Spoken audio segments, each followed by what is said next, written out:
My mother-in-law announced that she will wear my wedding dress to my own wedding day to honor my marriage. But she was not prepared for the backlash she was about to receive. When Jake proposed 2 years ago, his mother Carol immediately made it about her. She cried about her baby getting married, pulled out her own wedding album, and spent 3 hours telling me how perfect her wedding was. Every single detail apparently outdid anything modern weddings could offer. Her dress alone cost $8,000 in 1994. She still had it preserved in a special closet, would take it out monthly to show visitors. The first warning sign was when we went dress shopping. Carol invited herself, then spent the entire appointment telling me why each dress was wrong. Too simple, too flashy, too white, not white enough. When I finally found the one, a beautiful silk dress with hand-sewn pearls, Carol said it was nice, but nothing compared to hers. She actually asked the consultant if they had anything similar to 1990s styles. The consultant looked confused. Carol pulled up photos of her dress on her phone, shoved them in everyone's face.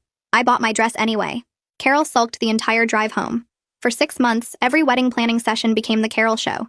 She'd interrupt cake tasting to describe her 7-tier cake. She'd hijack venue tours to explain how her country club was superior. When I picked roses for centerpieces, she spent 20 minutes explaining why her calla lilies were more elegant. Jake just let her talk, said she was excited. 2 months before the wedding, Carol started a diet, said she wanted to look good in photos. Then she joined a gym, hired a trainer, bought hundreds of dollars of supplements. I thought it was nice she wanted to be healthy. Jake thought his mom was finally focusing on herself instead of our wedding. We were both idiots. 3 weeks before the wedding, Carol asked to see my dress again, said she wanted to picture the whole event. I was at work, told her she could go to my apartment since she had a spare key for emergencies. She stayed there for 4 hours. My neighbor texted asking if everything was okay. When I got home, my dress was on my bed, not in its bag. Carol had tried it on. There were deodorant marks on the inside, her makeup on the neckline. She'd taken selfies in my mirror, left them up on her phone when she forgot to close the camera app later at dinner. I was furious. Jake confronted her. She cried, said she just wanted to remember what it felt like to be a bride. He fell for it. The day before the wedding, at the rehearsal dinner, Carol stood up for a speech. She talked about her own wedding again, how magical it was, how she wished she could relive it. Then she said something that made everyone freeze. She announced that since her original dress no longer fit, and since she'd been working so hard to get in shape, she'd be honoring both marriages by wearing my dress to the ceremony. She'd already arranged it with the church. She'd stand next to the priest as a symbol of marriage continuity or some insane logic. The room went silent. My dad's face turned red. My mom gripped her fork so tight it bent.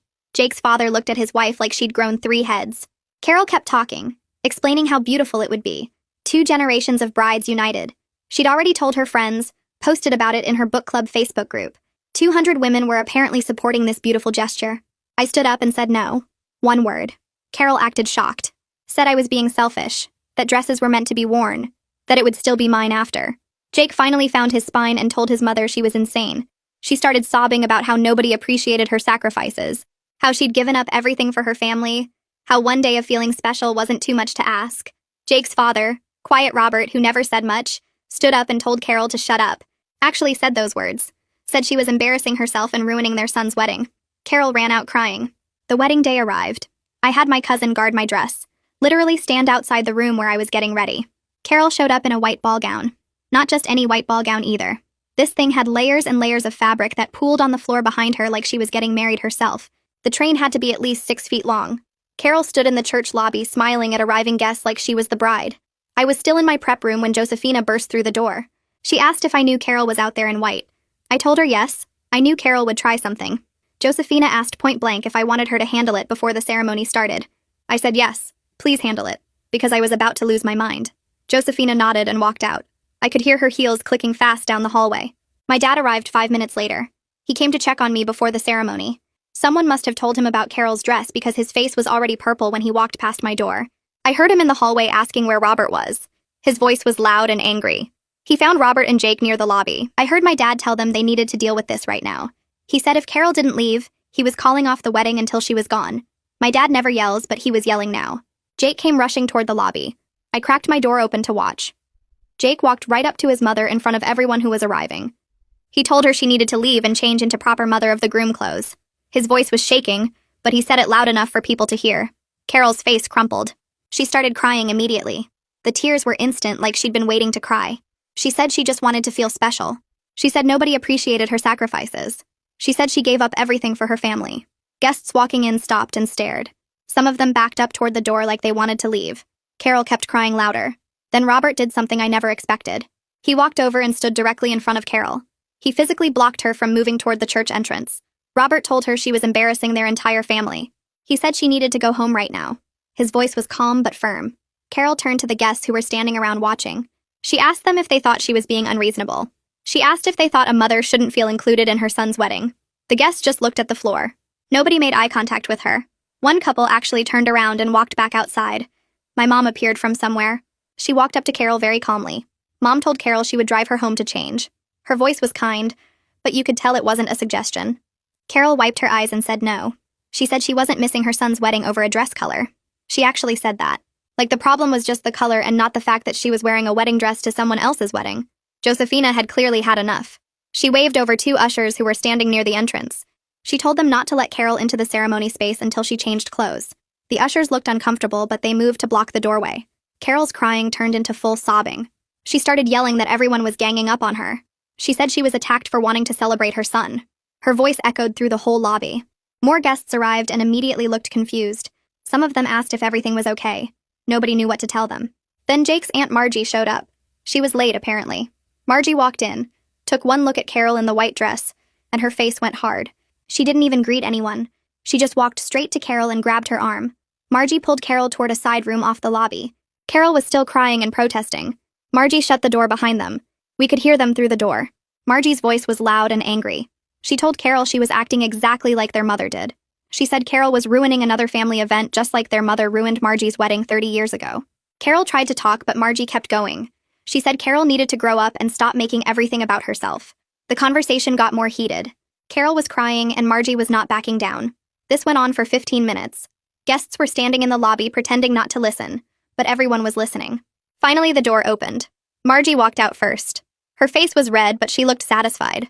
She announced to everyone standing there that Carol would be leaving to change.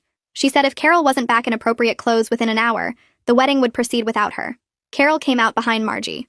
Her makeup was running down her face. She was still crying, but quietly now. She didn't look at anyone. She walked toward the exit with her head down. The massive train of her dress dragged behind her on the floor. Robert followed her out to make sure she actually left. I watched from my cracked door as Carol disappeared outside. I was shaking so hard I had to sit down. Sybil was still standing guard outside my room. She came in and asked if I was okay. My bridesmaids crowded around trying to calm me down. They kept saying everything would be fine now. But I wasn't fine. My wedding day was starting with family drama instead of joy. I was supposed to be happy and excited. Instead, I was angry and stressed. Carol was still managing to make this entire day about her even after leaving. One of my bridesmaids brought me water. Another one fixed my makeup where I'd started crying. They were all talking at once, trying to distract me. Then I heard a knock on my door. It was Jake. He said my name through the door. He said he was so sorry. He said he should have shut this down months ago when Carol first started acting crazy. He said he was sorry his mother was ruining our day. His voice sounded broken. I walked to the door but didn't open it. Bad luck to see the groom before the wedding, and we'd had enough bad luck already. I told him through the door that I loved him. I told him this wasn't his fault. But then I told him something else. I said his mother was never getting unsupervised access to our future children. I said it clearly so he understood I meant it. There was silence on the other side of the door. Then Jake said okay. He said he understood and he agreed. He said he loved me and he'd see me at the altar. His footsteps walked away down the hall. 45 minutes crawled by while I sat in that room trying to fix my makeup and calm down. My bridesmaids kept telling me everything would be okay, but I could see they were worried too. Sybil stayed at the door like a guard dog. Then someone knocked and said Carol was back. I looked through the crack in the door and saw her walking down the hall in a navy blue dress that actually looked right for a mother of the groom. Her eyes were super red and puffy from crying. Her makeup was smeared all down her cheeks. She looked like a mess, but at least she wasn't wearing white anymore. Margie walked right next to her with her hand on Carol's arm like she was afraid Carol might run away or do something else crazy. They walked past my door and Carol didn't even look over. She just kept her head down and let Margie lead her toward the ceremony space. I heard Josefina talking to them in the hall. She was telling Carol where to sit and reminding her that she needed to stay in her seat during the whole ceremony. Carol's voice was quiet when she answered. I couldn't hear what she said, but she sounded tired. The next hour was weird because I could hear people arriving and talking in the lobby, but I was stuck in my room waiting. My dad came to check on me twice. His face was still red and angry. He kept asking if I wanted him to kick Carol out completely. I told him no, because that would just make Jake feel bad and cause more problems, but I appreciated that he wanted to protect me. My mom came in too and hugged me for a long time. She didn't say anything about Carol. She just told me I looked beautiful and that this was still going to be a good day. I tried to believe her. Finally, Josefina knocked and said it was time to start. The ceremony was running an hour late because of all the Carol drama. Some guests had been sitting in the church for over an hour waiting. I felt bad about that, but there was nothing I could do about it now. My bridesmaids lined up and started walking down the aisle one by one. I could hear the music playing. Then it was my turn. My dad took my arm and we stood at the back of the church. I could see all the guests turning around to look at me. I could see Jake standing at the front next to the minister. And I could see Carol sitting in the front row in her navy dress with Margie right next to her. My dad squeezed my arm and we started walking. He was still tense. I could feel how mad he was through his arm, but he smiled at me and whispered that he loved me. We walked down that long aisle and I tried to focus on Jake. When Jake saw me, his eyes filled up with tears. His whole face changed. He looked so happy and relieved. For just a minute, I forgot about all the drama and just felt excited to marry him. All the stress from Carol's white dress and the fighting and the delays just faded away. It was just me and Jake, and this moment we'd been planning for 2 years. My dad gave me a kiss on the cheek and put my hand in Jake's hand. Then he went to sit down next to my mom. The minister started talking about marriage and love and commitment. I tried to pay attention, but then I heard this loud sniffle from the front row. It was Carol. She was crying really loud. Not quiet crying. Loud sobbing sounds that everyone could hear. Several guests turned around to look at her instead of watching us. That's exactly what she wanted. She wanted everyone looking at her and feeling sorry for her. Margie leaned over and whispered something to Carol, but Carol just kept crying. The minister kept talking, but people were distracted now. I saw some guests whispering to each other and glancing at Carol. Jake squeezed my hand and I could tell he was embarrassed. We got through our vows even though Carol sniffled and sobbed through the whole thing. When the minister said we were married and Jake could kiss me, Carol let out this huge dramatic sob, but I didn't care anymore. I kissed my husband and we walked back down the aisle together as Mr. and Mrs. Donaldson. The reception was at a hotel ballroom across town. Everyone drove over and gathered in the lobby area before the big entrance. Josephina was organizing everyone into the right order. Wedding party first, then parents, then us. I was standing with Jake getting ready to walk in when Carol suddenly appeared next to us. She tried to link arms with Jake like she was going to walk in with us, like she was part of our couple. Josephina saw it happening and moved so fast. She stepped right between Carol and Jake and physically blocked Carol from getting any closer. Josephina told Carol very firmly that parents enter separately after the wedding party. She pointed to where Robert was standing and told Carol to go stand with her husband. Carol's face got all red, but she couldn't argue with Josephina. Robert came over and took Carol's arm and led her away. We finally made our entrance as husband and wife and everyone clapped and cheered. Dinner started and everything seemed okay for a while. Then it was time for toasts. My dad stood up first and said some really nice things about me and Jake and our future together. Everyone clapped. Then Carol stood up. She had a microphone and she started talking, and talking, and talking. She went on for 15 minutes about her own wedding in 1994. How beautiful it was. How perfect everything was. How magical she felt. She barely mentioned Jake and me at all. Maybe 2 sentences about us in the whole speech. The rest was all about her. People started looking uncomfortable. Some guests were checking their phones. My dad's face got red again. Then right in the middle of one of Carol's sentences about her 7-layer cake, my dad stood up. He didn't wait for her to finish.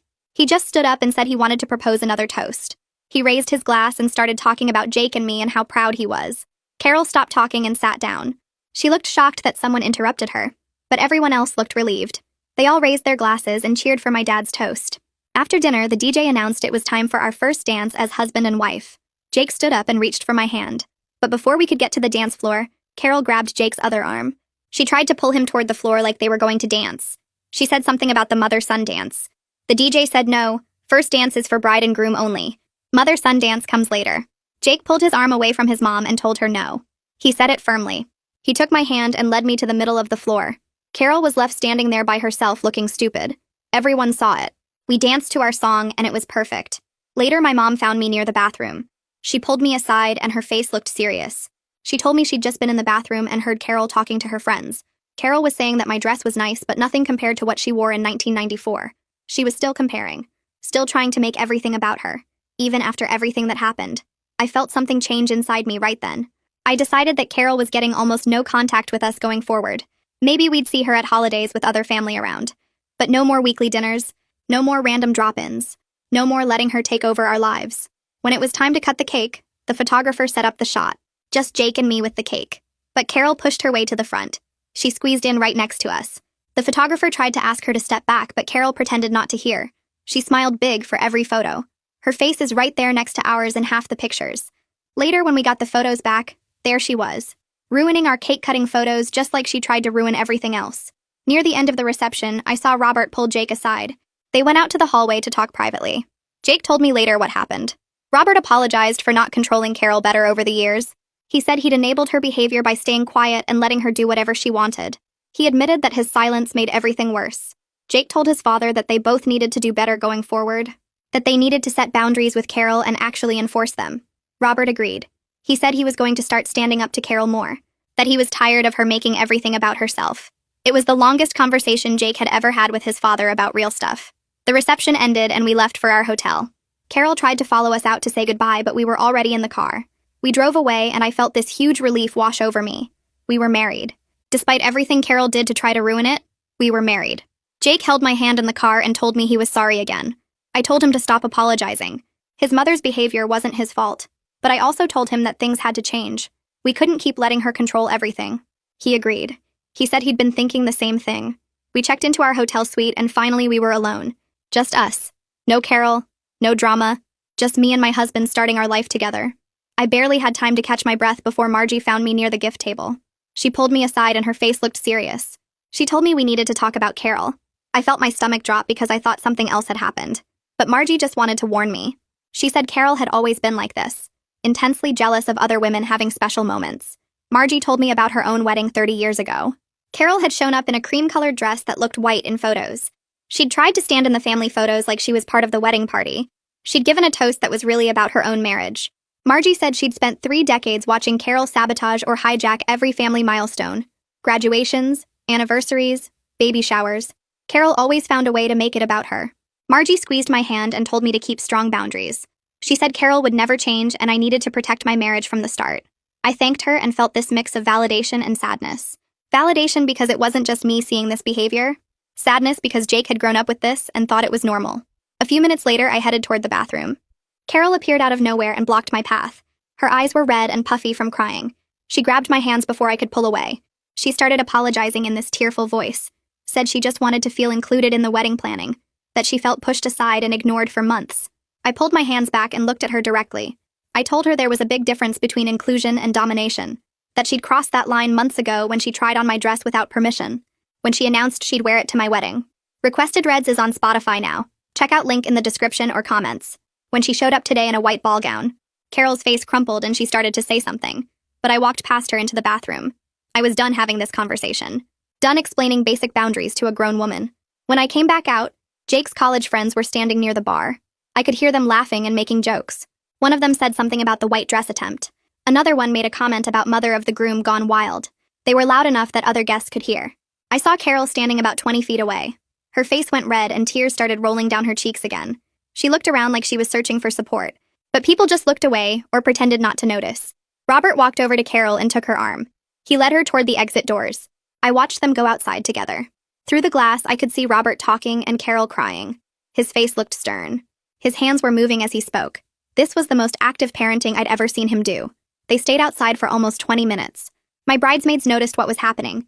They formed this protective circle around me for the rest of the reception. Whenever Carol came near, one of them would intercept. Sybil was especially good at it. She'd step right in front of Carol and start talking about something random, or she'd steer me in a different direction. She told me later that she'd been waiting months to play bouncer, that watching Carol try on my dress without permission had made her furious. The photographer started setting up for the bouquet toss.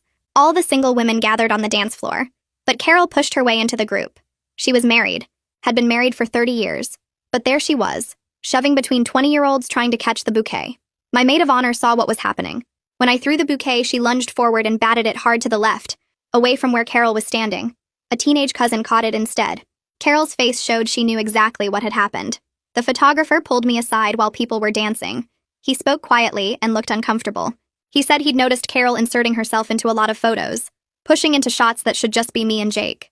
He offered to Photoshop her out of the pictures where she didn't belong. I was so tempted to say yes, to erase her from our wedding photos completely, but I told him no. I wanted to keep the pictures as they were, as evidence of what we'd dealt with, as a reminder of why we needed strong boundaries going forward. As the reception started winding down, Carol made one last attempt at attention. She walked up to the DJ booth and tried to request the microphone.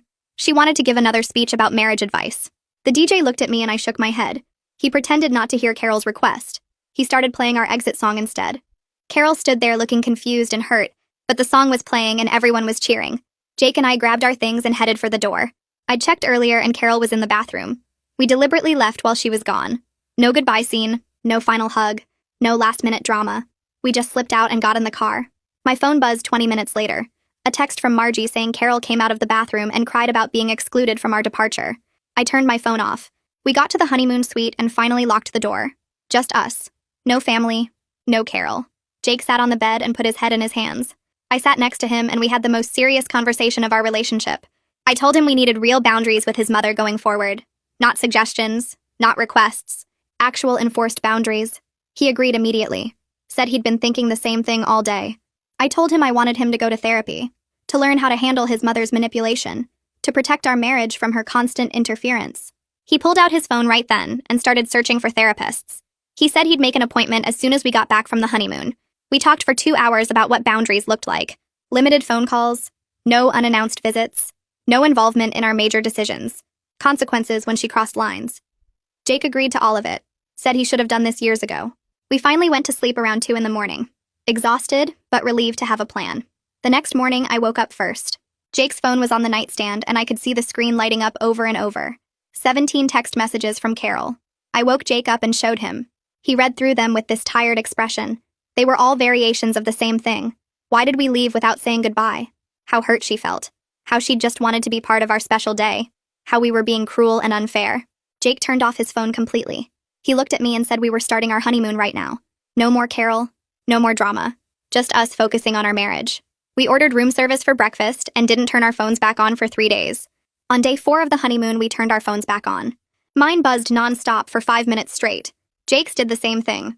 We looked at each other and knew it was Carol before we even checked. She'd sent 43 messages over 3 days. The first few were asking why we weren't responding. Then they got angry about being ignored on our special time. Then they turned into long paragraphs about how hurt she felt after the wedding. How everyone ganged up on her. How she was just trying to be part of our celebration. How the white dress was a genuine mistake and she'd changed right away.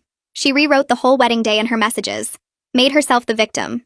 Made us the cruel ones who embarrassed her in front of everyone. Jake read through them with his jaw tight. I watched him scroll and scroll. Finally, he started typing. His message was short and clear. He told her the behavior at the wedding was unacceptable. That she'd tried to wear my actual wedding dress and when that failed, showed up in white anyway. That we needed space and time to start our marriage without her constant interference. That there would be serious consequences if she continued to disrespect our boundaries. He hit send and turned his phone face down on the table. We spent the rest of our honeymoon actually enjoying ourselves. Swimming in the ocean, eating at local restaurants, walking on the beach at sunset. No phones, no Carol, no drama. Just us being married and happy. But I knew it wouldn't last. We flew home 6 days later. Exhausted but relaxed. Our apartment felt different somehow. Like we were different people returning to our old life. I unpacked while Jake checked the mail. He came back inside holding a stack of wedding cards. We sat on the couch opening them together. Sweet messages from friends and family. Gift cards. Checks. Normal wedding stuff. Then Jake pulled out his laptop to check something. He froze, staring at the screen. I asked what was wrong. He turned the laptop toward me. Carol had posted wedding photos all over Facebook, but not the real story. She'd carefully selected pictures that made her look like the perfect mother of the groom. There she was in the navy dress looking elegant and appropriate, smiling next to Jake and me, hugging Robert, dancing at the reception. Her captions talked about what a beautiful day it was, how honored she felt to celebrate our love, how gorgeous her navy dress was, and how it perfectly matched the wedding colors. I scrolled through the comments. Her book club friends were gushing about how lovely she looked, how wonderful the wedding must have been, how lucky we were to have such a supportive mother-in-law. But then I saw other comments, from people who actually attended. My aunt wrote that Carol forgot to mention the white ball gown she showed up in first. Jake's cousin commented asking why she left out the part where she tried to steal the bride's dress. My college roommate posted that the navy dress was her second outfit after being forced to change. The real story was coming out in the comments. Carol kept deleting the honest ones and leaving only the praise. But people kept posting the truth. My mom texted me that same afternoon. She'd been forwarding messages from other wedding guests all morning. Everyone was reaching out to express sympathy, saying they couldn't believe what we'd dealt with, praising how we handled Carol's behavior with grace. Several people shared their own nightmare mother-in-law stories. My mom's best friend wrote 3 paragraphs about her own wedding 40 years ago. Apparently her mother-in-law showed up drunk and hit on the best man. My dad's sister told a story about her mother-in-law announcing a pregnancy at the reception to steal attention. Reading these messages made me feel less alone. Like we weren't crazy for thinking Carol's behavior was insane. Jake scheduled a therapy appointment the next day. He found a counselor who specialized in family dynamics and narcissistic personality patterns. His first session was in 2 weeks. I told him I was proud of him for taking this step. He said he should have done it years ago. that he'd been enabling his mother's behavior his whole life, that he didn't want to bring that pattern into our marriage. I promised to support him through the process. 2 weeks after the wedding, my phone rang while I was at work. Carol's name appeared on the screen. I let it go to voicemail. She left a long message demanding to come over and see our wedding gifts. Said she wanted to help us organize everything. I texted Jake about it immediately. He called her back during his lunch break. Told her no. Explained we needed space right now to establish our marriage without her interference. Carol argued that she was just trying to be helpful, that mothers are supposed to help with these things. Jake held firm. Said we'd reach out when we were ready for visitors. She hung up on him. 3 days later, someone knocked on our apartment door at 9 in the morning on a Saturday. I was still in pajamas drinking coffee. Jake was in the shower. I looked through the peephole and saw Carol standing there holding a casserole dish. I didn't open the door. I texted Jake that his mother was outside. He came out dripping wet with a towel wrapped around his waist, walked right to the door and opened it partway. Carol started talking immediately about how she was just in the neighborhood, thought she'd drop off some food, maybe come in for a quick visit. Jake blocked the doorway with his body, told her she needed to respect our boundaries and call before visiting. That showing up unannounced wasn't acceptable anymore. Carol's face crumpled like she might cry. She pushed the casserole dish toward him. Jake took it but didn't invite her in. Told her we'd talk to her soon and closed the door. I heard her standing outside for a full minute before she finally left. Robert called Jake privately that evening. I could only hear Jake's side of the conversation, but I got the idea. Robert was saying he was proud of how Jake was handling the situation, that he wished he'd set boundaries with Carol decades ago instead of just staying quiet, that he was considering his own therapy to address years of avoiding conflict. Jake's face softened while they talked. He told his dad that it wasn't too late to make changes, that therapy could help both of them. They talked for over an hour. The longest conversation they'd had in years, according to Jake. The next morning, Carol sent a long email. I read it over Jake's shoulder while we ate breakfast. She apologized for her behavior at the wedding, said she'd been caught up in the excitement and made poor choices, promised to respect our boundaries going forward. The apology felt somewhat real, like she actually understood she'd crossed lines. But then Jake's phone rang. It was Margie. She warned us that Carol had made similar promises before after other family incidents, that she'd behave for a few weeks, then slowly slide back into old patterns, that we needed to stay firm with consequences no matter how good her apologies sounded. We thanked Margie for the warning, decided to give Carol a chance but stay alert. 1 month after the wedding, we agreed to have dinner with Jake's parents. We set clear ground rules beforehand. No discussion of the wedding drama. No criticism of our life choices. No surprise announcements or demands. We met at a neutral restaurant. Carol arrived wearing a nice dress and makeup. She hugged us both carefully. Didn't squeeze too tight or hold on too long. Dinner went mostly okay. Carol asked about our jobs and our apartment. Listened to our answers without interrupting. But she couldn't help herself completely. When we mentioned our honeymoon resort, she had to explain how her honeymoon resort in 1994 was more elegant. When I described our wedding cake, she mentioned again how her 7-tier cake was more impressive. When Jake talked about our first dance song, she said her wedding band was more talented than our DJ. Robert kept shooting her warning looks. Jake would pause and take a breath each time she did it. I just ate my food and let it roll off. She was trying. Sort of. It was better than nothing. Over the next few weeks, Jake started setting consistent boundaries. He told Carol she could call twice a week on scheduled days, that she needed to give us 24 hours notice before any visit, that holidays would be split between both families, that we made our own decisions about money, housing, and future plans. Carol pushed back hard at first, called crying about being shut out of her son's life, sent texts about how other mothers get to see their children whenever they want, left voicemails about how she was punished for one mistake. But Jake stayed firm. When she called outside the scheduled times, he didn't answer. When she showed up unannounced, he didn't let her in. When she guilt-tripped him, he reminded her of the consequences they'd discussed. Slowly, painfully, she started to comply. The calls came on the right days. She texted before visiting. She stopped making every conversation about herself. It wasn't perfect. She still made comments comparing everything to her own experiences. She still needed attention and validation, but it was progress. Real progress. And Jake was different too. Stronger. More confident. Better at protecting our marriage from outside interference. 3 months after the wedding, a large box arrived at our apartment door. The wedding photos. Jake helped me carry it inside, and we spent the entire evening going through every single image. The photographer did an amazing job. Our ceremony looked beautiful. The reception was perfect. But then we got to the photos with Carol in them. She'd positioned herself in so many shots, standing right behind us during cake cutting, inserting herself into family portraits where she didn't belong, photobombing candid moments between me and my bridesmaids. Jake looked at one picture where Carol was literally reaching between us during our first dance and shook his head. We went through the entire collection and marked which ones we wanted printed. Every photo where Carol had pushed her way in got skipped. When we placed our order, we deliberately left out about 30 pictures. Carol would never see them in our album. The ones we kept showed our actual wedding day, not the Carol show. 2 weeks before Thanksgiving, I told Jake we should host dinner at our apartment instead of going to his parents' house like Carol expected. He agreed immediately. We called both sets of parents and invited them over. My parents said yes right away. Robert sounded relieved when Jake told him the plan. Carol went silent on the phone for a full minute before asking why we weren't coming to her house. Jake explained that we wanted to start our own traditions as a married couple. Carol said she'd already bought a turkey. Jake told her to freeze it for Christmas. She hung up without saying goodbye. The morning of Thanksgiving, I started cooking at 6. Jake helped prep vegetables and set the table. My parents arrived first with wine and dessert. Robert and Carol showed up 20 minutes later. Carol walked in carrying a casserole dish even though I'd told everyone not to bring food. She set it on my counter and announced she'd made her famous sweet potato dish because she knew mine wouldn't be as good. I bit my tongue. Jake took the dish and put it in the fridge, telling his mother we already had our menu planned. Carol looked around our small apartment like she was inspecting it, commented that our table was smaller than hers, said our kitchen seemed cramped for hosting, asked if we were sure we had enough plates. My mom jumped in and complimented our decorations. Robert agreed that everything looked nice. We all sat down to eat and Carol struggled the entire meal. She kept trying to take control, suggested we say grace even though we'd already started eating, criticized how I'd carved the turkey, explained how her stuffing recipe was better, but every time she started, someone would change the subject. My dad asked Robert about his golf game. My mom asked Jake about work. Robert asked me about my job. We formed this unspoken alliance to keep Carol from dominating the conversation. It mostly worked. Carol managed to get through the meal without causing major drama, though she looked frustrated the whole time. After dinner, my mom and Robert ended up talking in the living room while the rest of us cleaned up. I could hear them bonding over coffee. My mom was sharing stories about dealing with difficult relatives. Robert was opening up about years of avoiding conflict with Carol. They laughed about something, found common ground in their shared experiences managing challenging family dynamics. It was unexpected but nice to see. They exchanged phone numbers before leaving, said they should get coffee sometime. Over the next few weeks, Carol actually made an effort to improve. She called on her scheduled days and asked about our lives. Really asked. Listened to Jake talk about a project at work without interrupting.